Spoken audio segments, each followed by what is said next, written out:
అక్కడ పనికిమాలిన ఒక గోడ కట్టారండి ఇంజనీర్స్. ఆ ఇంజనీర్స్ కట్టిన గోడకి బలి అయిపోయి నవదంపతులు అండి, పెళ్లి 3 సంవత్సరాలు అయ్యిందండి. వాళ్ళిద్దరికి పాపం ఉద్యోగాలు, ఇద్దరు వాళ్ళ తల్లి నెక్స్ట్ వాళ్ళ నాన్నగారు నలుగురు కూడా అసలు బాసారండి.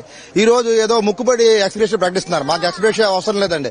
వాళ్ళ కొడుకున్నాడండి, బీటెక్ చేశాడు. వాళ్ళ కుటుంబం ఉపాధి కోల్పోయింది. ఆ ఉపాధి కోల్పోయినందుకు ఆ అబ్బాయి గవర్నమెంట్ జాబ్ ప్రకటిస్తేనే మేము చేపిస్తామండి, లేకపోతే ఇక్కడి నుంచి కదిలే పనే లేదండి. తప్పనిసరిగా ఆ అబ్బాయికి గవర్నమెంట్ ఉద్యోగం రావాల్సిందే. వచ్చినాక మేము ఎక్కడి నుంచి కలుతాం. ఎటువంటి పరిస్థితుల్లో కూడా మేము ఈ పోస్ట్ మార్టం చేయనము. ఆ కుటుంబం నలుగురు కోల్పోయారు. ఈ అరువు మీరు తీసుకొస్తారా? ఒకే కుటుంబం నలుగురు మీరేమైనా తీసుకొస్తారా? ఆ కుర్రవాడికి గవర్నమెంట్ జాబ్ రావాలి, ₹1,00,00,000 ఎక్స్ప్రెస్ ప్రకటించాలి. అప్పుడే మేము ఎక్కడి నుంచి కలుగుతాం. దాంట్లో ప్రకటించే సమస్య లేదు. మా జీవితాలు మీరు తీసుకురారు. మీ ప్రభుత్వ నిర్లక్ష్యమో ఏ నిర్లక్ష్యమో గోడ కూలిపోవడం, కొత్త గోడ కూలిపోవడం ఏంటి సార్? మీరు కూడా ఆలోచించాలి. ఆయన ఆత్మశాంతి కలగాలంటే గవర్నమెంట్ ఉద్యోగం తప్పనిసరిగా రావాలి. స్క్రోలింగ్ వస్తుంది, ఏదో అవుట్ సోర్సింగ్. మాకు అవుట్ సోర్సింగ్ అవసరం లేదు. 8,000 ఉద్యోగాలు మాకు అవసరం లేదు. గవర్నమెంట్ ఉద్యోగం వస్తేనే మేము ఎక్కడి నుంచి కలుతాం, లేకపోతే కదిలే పనే లేదు.